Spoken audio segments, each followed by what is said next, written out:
what are you addicted to?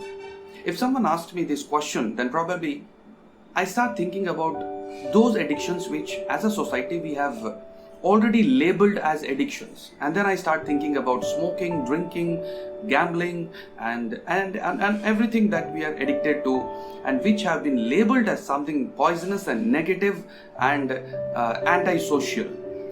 But put your palm on your heart and ask yourself, even if you are not addicted to all of these things, can you really say that you aren't addicted to many such things which you would actually not want your kids to grow up with and you would actually not advise others to indulge in, and you would also not want your own self to continue doing them?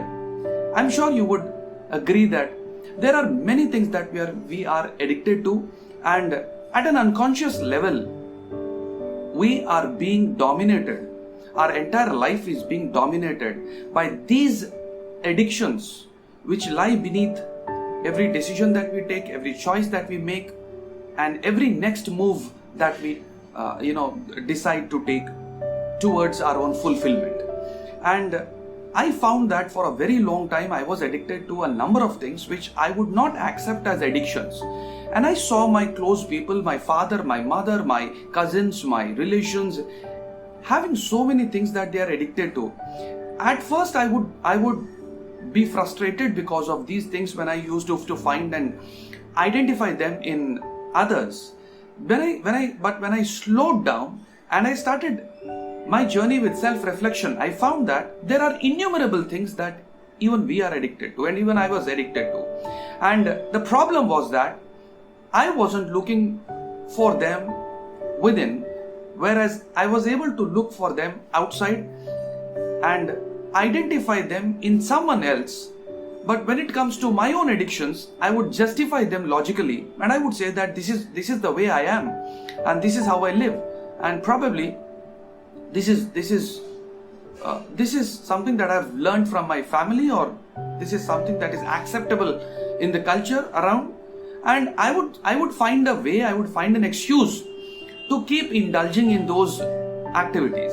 Now, even if we don't identify them or label them as addictions, I'm sure you would understand that your relationship to money, your relationship towards your schooling and education, your relationship with your friends, your relationship with the concept called relationship, and the way you think about life, the way you think about people around, the way you think about your own self, the way you think about the meaning of life, the way you think about every next day that you need to approach, everything is decided by one of these factors, several factors, but one of these factors is addictions.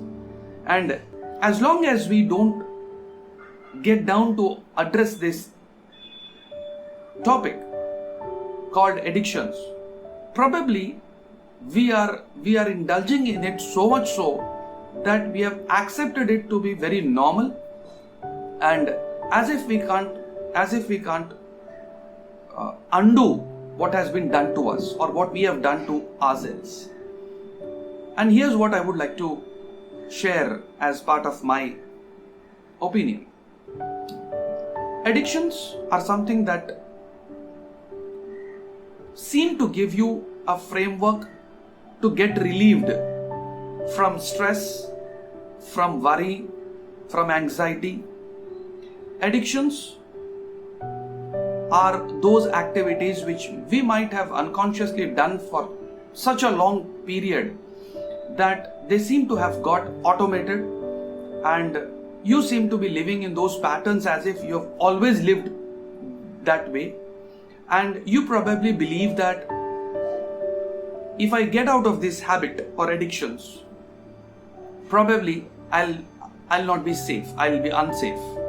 And hence, most of the times we are told that habits cannot be erased and they can only be replaced by better ones.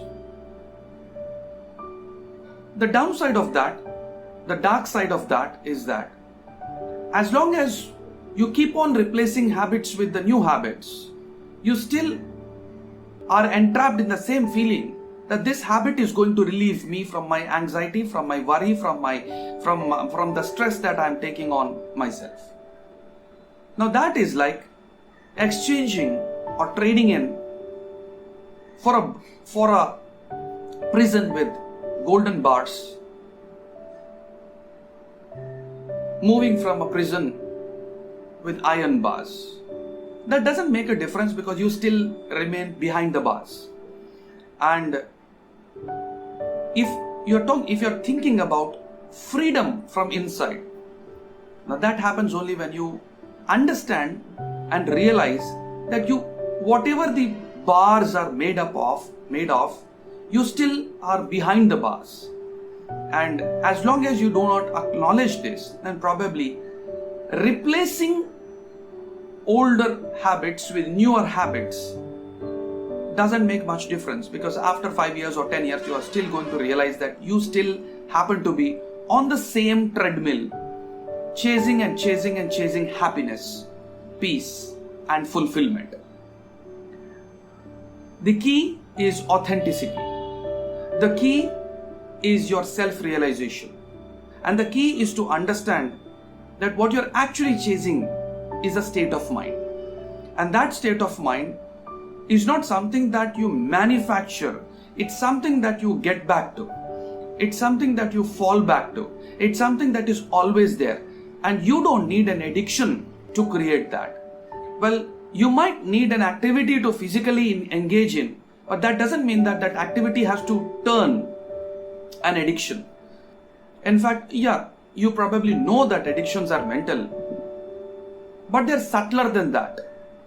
And they seem to give you your identity. They seem to give you your sense of worth. They seem to give you your sense of well-being.